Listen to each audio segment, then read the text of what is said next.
Denmark's Fairytale city, birthplace of Hans Christian Andersen, where cobbled streets and timbered houses meet modern murals and cultural landmarks. From the old quarter to hidden corners off the beaten path, this is a walk through stories, history, and imagination. Let's walk it and discover what makes Odense a city of fairy tales. In just about an hour on the fast intercity train, we journey from Copenhagen to Odense, stepping into Hans Christian Andersen's hometown. Outside the station, the Hans Christian Andersen Trinity rises before us, Bjørn Nørgaard's vibrant 8-meter sculpture welcoming travelers into the city. To the left of the old railway station rises the equestrian statue of King Christian IX, his back turned to Odense Castle, the white Baroque facade that was once a monastery and later a royal residence, with King Frederick VII standing watch before it. Before the castle, we pass a lane of Donkey Republic bicycles, Odense's modern bike sharing system, a reminder that cycling is woven into daily life here.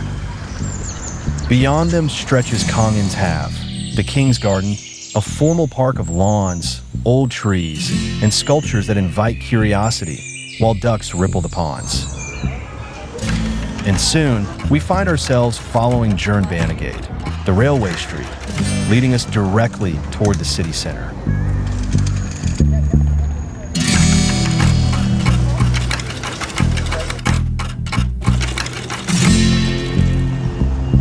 Today, August 18th, 2025, marked the first day of the Hans Christian Andersen Festivals in Odense, Denmark's largest cultural celebration.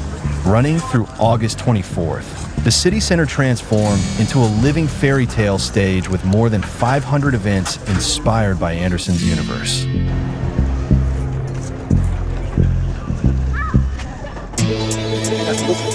However, we continue on to St. Canute Cathedral, catching it just before closing. Constructed in the 1300s, Odense's great Gothic Lutheran church of red brick rises with tall vaults and a long nave, its calm light falling across royal tomb slabs set into the floor. The organ from 1654 fills the space, while the carved pulpit and baptismal font mark centuries of worship. King Christian IV's royal box overlooks the nave, a reminder of the monarchy's presence in this sacred place. At the high altar stands a magnificent three-winged altarpiece from 1521, richly carved with biblical scenes that frame the shrine above. In the crypt below rest the bones of Knud and his brother Benedict. Knud ruled from 1080 until 1086, but rebellion led to their deaths at St. Alban's Priory. He was later canonized in 1101 as Denmark's first royal saint and patron. Next door is St. Alban's Church, Odense's neo-Gothic Catholic parish, built in 1906 to 1908 with pointed arches and a tall spire. It takes its name from the medieval St. Alban's Priory, where King Knud den Hellige and his brother Benedict were slain in 1086 before their remains were moved to St. Canute Cathedral. Though the old priory is gone, the modern St. Albans continues Odense's Catholic tradition, dedicated to St. Alban of England, the first British martyr. Inside, the church is simple in the Catholic tradition with an altarpiece created in 1908.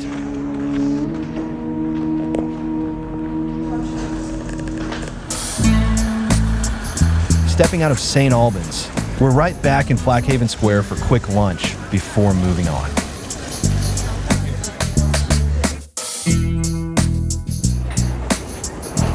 Leaving Flakhaven Square behind, we wander through Odense's town streets, past rows of houses and shops decorated with cheerful yellow and pink flowers.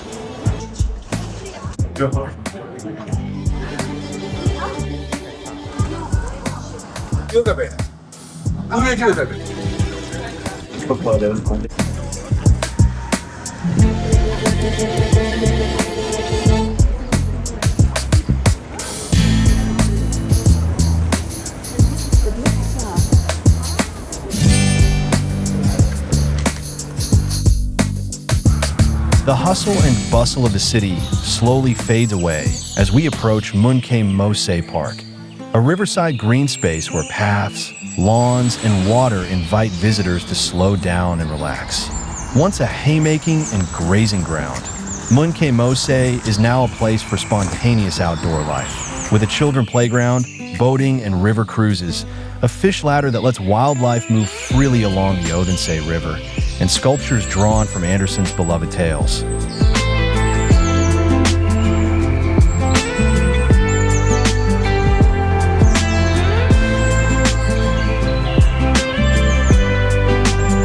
Just beyond the river, tucked into the trees, Odense Zoo came into view. Odense Zoo, opened in 1930, is home to animals from across the world.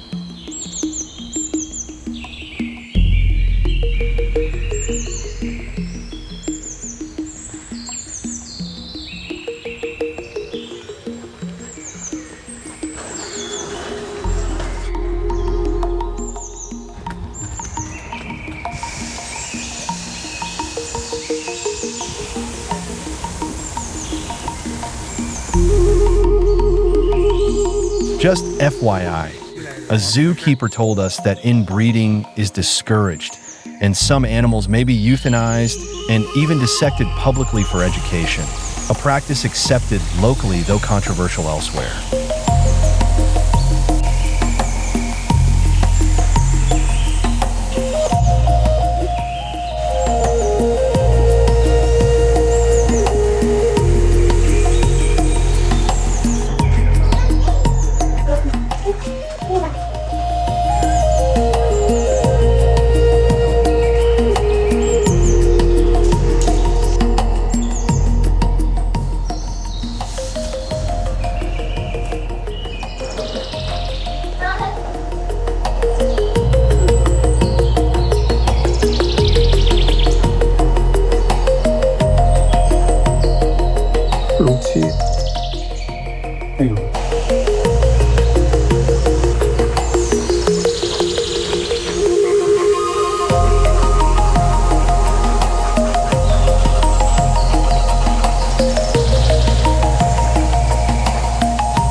We had a good time at the zoo, but it was time to part ways with the animals. Our walk back toward the city center took us through Odense's residential streets, where rows of beautiful houses offered a quieter charm. We passed Munke Mose Park for a second look before arriving at the Fairytale Garden, just behind St. Canute Cathedral, where Hans Christian Andersen stands tall alongside a sailing paper boat from the steadfast tin soldier, both guarding the space faithfully.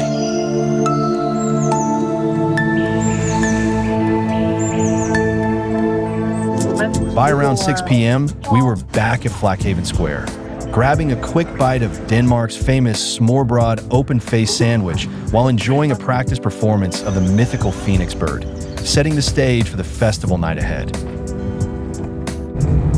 Hey, how are you? Dambo's giant troll, Odense's mythical mascot from Andersen's Fairytales and local folklore, the greeter and charmer of the town, moving through the streets to welcome visitors. Before heading back to Copenhagen, we pause in Hans Christian Andersen Haven, a topsy-turvy garden by Kango Kuma and Associates, inspired by Andersen's way of seeing the world.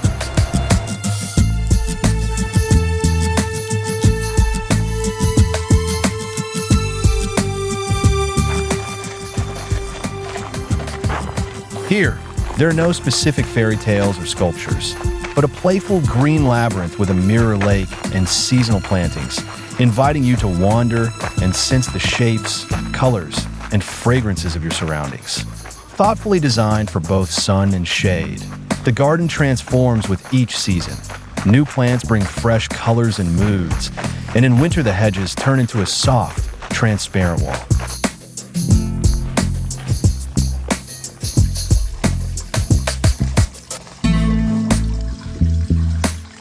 on Bangsboder. At number 24, a mural by Don John shows Andersen's face woven with nature, a modern tribute in the middle of the old city. From Bangsboder, we step into Andersen's Old Quarter. Narrow lanes and timber houses where history lingers in crooked walls and cobbled streets. The quiet charm feels like stepping back into his time, with hidden courtyards and weathered facades telling centuries of stories. From the crooked lanes, we arrive at Andersen's beginnings.